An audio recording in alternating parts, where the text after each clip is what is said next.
I'm here to recruit men to support gender equality. Wait, what? What do men have to do with gender equality? Gender equality is about women, right? I mean, the word women, the word gender is about women. Actually, I'm even here speaking as a middle-class white man. Now, I wasn't always a middle-class white man. It all happened for me about 30 years ago when I was in graduate school. And a bunch of us graduate students got together one day, and we said, you know, there's an explosion of writing and thinking in feminist theory, but there's no courses yet. So we did what graduate students typically do in a situation like that. We said, okay, let's have a study group. We'll read a text, we'll talk about it, we'll have a potluck dinner. So every week, 11 women and me got together. We would read some text in feminist theory and have a conversation about it. And during one of our conversations, I witnessed an interaction that changed my life forever. It was a conversation between two women. One of the women was white, and one was black. And the white woman said, this is going to sound very anachronistic now, the white woman said, all women face the same oppression as women. All women are similarly situated in patriarchy, and therefore, all women have a kind of intuitive solidarity or sisterhood. And the black woman said, I'm not so sure. Let me ask you a question. So the black woman says to the white woman, when you wake up in the morning and you look in the mirror, what do you see? And the white woman said, I see a woman. And the black woman said, you see, that's the problem for me. Because when I wake up in the morning and I look in the mirror, she said, I see a black woman. To me, race is visible. But to you, race is invisible. You don't see it. And then she said something really startling. She said, that's how privilege works. Privilege is invisible to those who have it. It is a luxury, I will say, to the white people sitting in this room, not to have to think about race every split second of our lives. Privilege is invisible to those who have it. Now remember, I was the only man in this group. So when I witnessed this, I went, oh no. And somebody said, well, what was that reaction? And I said, well, when I wake up in the morning and I look in the mirror, I see a human being. I'm kind of the generic person. You know, I'm a middle-class white man. I have no race, no class, no gender. I'm universally generalizable. So I like to think that was the moment I became a middle-class white man. That class and race and gender were not about other people, they were about me. I had to start thinking about them, and it had been privilege that had kept it invisible to me for so long. Now, I wish I could tell you the story ends 30 years ago in that little discussion group, but I was reminded of it quite recently at my university where I teach. I have a colleague, and she and I both teach the sociology of gender course on alternate semesters. So she gives a guest lecture for me when I teach, I give a guest lecture for her when she teaches. So I walk into her class to give a guest lecture, about 300 students in the room. And as I walk in, one of the students looks up and says, oh, finally, an objective opinion. All that semester, whenever my colleague opened her mouth, what my students saw was a woman.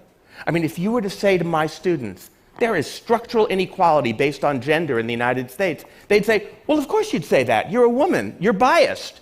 When I say it, they go, wow, is that interesting? Is that going to be on the test? How do you spell structural? So I hope you all can see this is what objectivity looks like. Disembodied Western rationality. And that, by the way, is why I think men so often wear ties. Because if you are going to embody disembodied Western rationality, you need a signifier. And what could be a better signifier of disembodied Western rationality than a garment that at one end is a noose and the other end points to the genitals?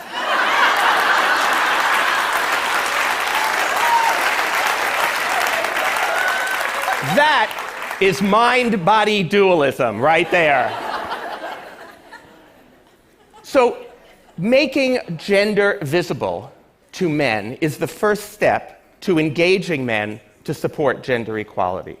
Now, when men first hear about gender equality, when they first start thinking about it, they often think, many men think, well, that's right, that's fair, that's just, that's the ethical imperative. But not all men. Some men think the lightning bolt goes off and they go, oh my God, yes, gender equality, and they will immediately begin to mansplain to you your oppression. They see supporting gender equality something akin to the cavalry, like, thanks very much for bringing this to our attention, ladies, we'll take it from here.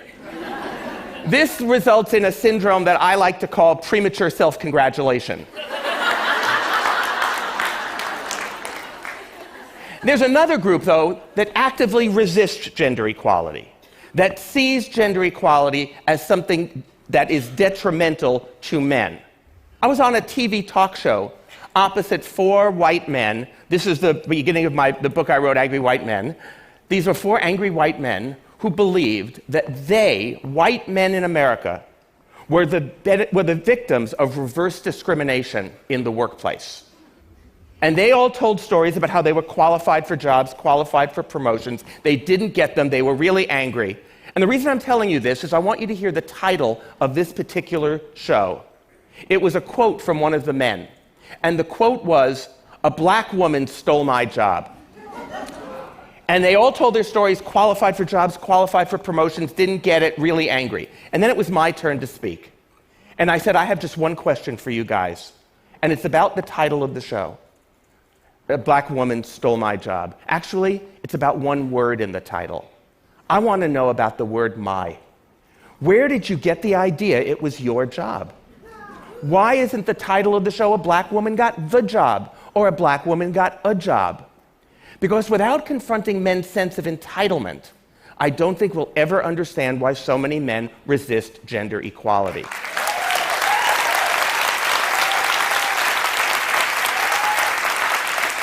Look, we think this is a level playing field. So any policy that tilts it even a little bit, we think, oh my God, water's rushing uphill. It's reverse discrimination against us. So let me be very clear. White men in Europe and the United States are the beneficiaries of the single greatest affirmative action program in the history of the world. It is called the history of the world.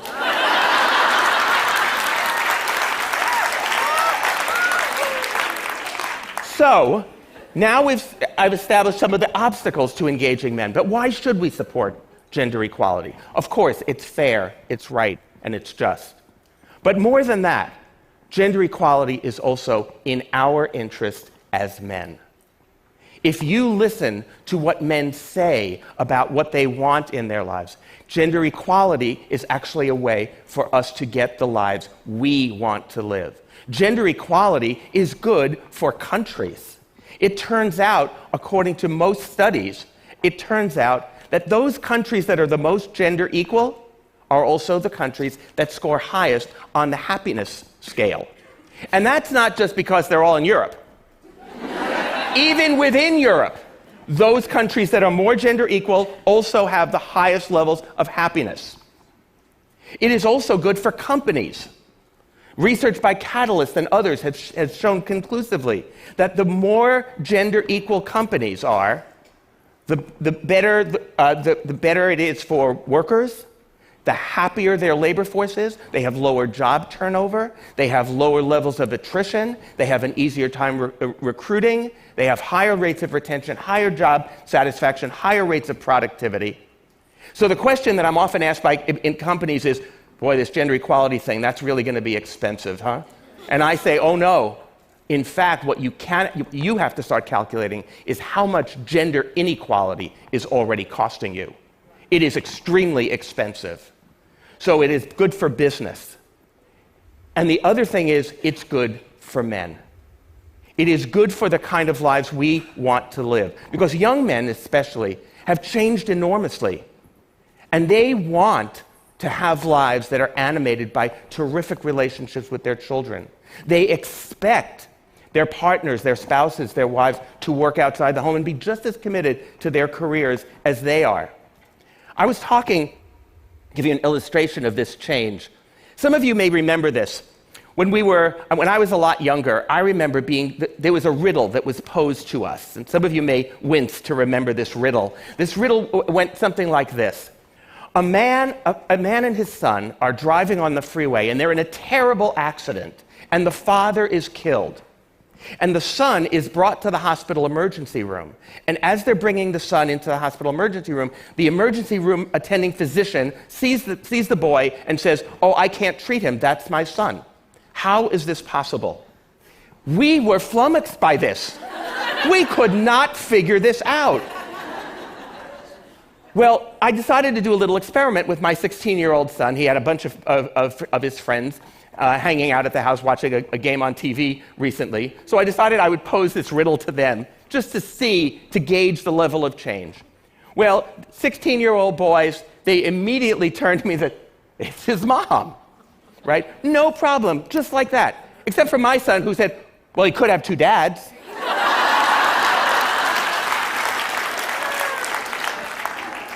That's an indicator of how things have changed. Younger men today expect to be able to balance work and family. They want dual career couples. They want to be able to balance work and family with their partners. They want to be involved fathers.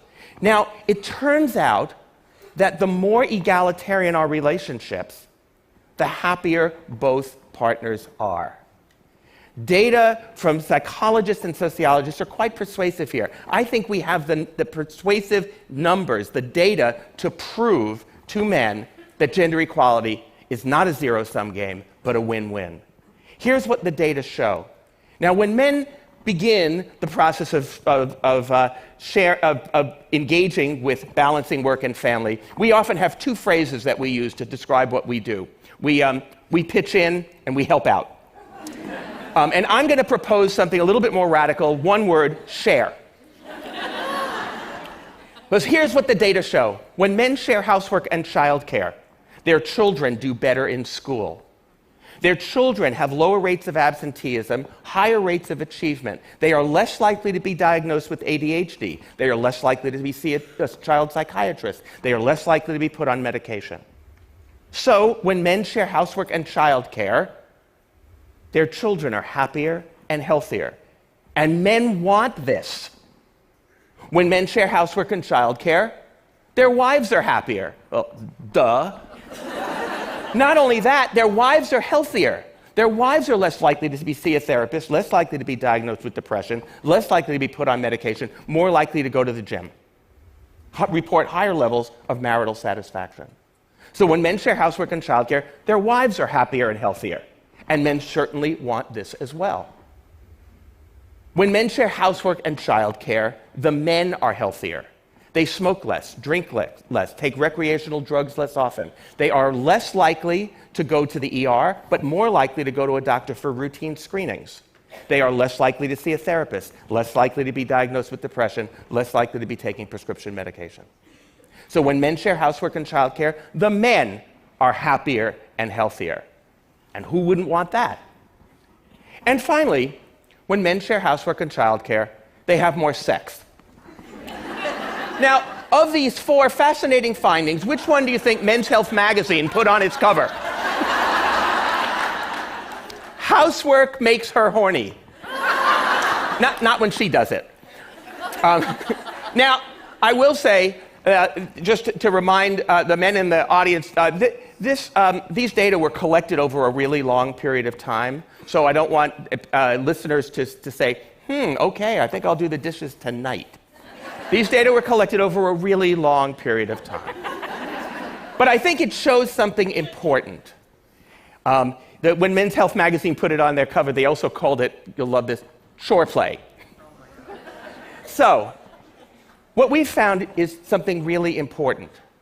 That gender equality is in the interest of countries, of companies, and of men, and their children, and their partners. That gender equality is not a zero-sum game, it's not a win-lose, it is a win-win for everyone. And what we also know is we cannot fully empower women and girls unless we engage boys and men. We know this. And my position is that men need the very things that women have identified that they need to live the lives they say they want to live in order to live the lives that we say we want to live. In 1915, on the eve of one of the great suffrage demonstrations down Fifth Avenue in New York City, a writer in New York wrote an article in a magazine. And the title of the article was Feminism for Men. And this was the first line of that article. Feminism will make it possible for the first time for men to be free. Thank you.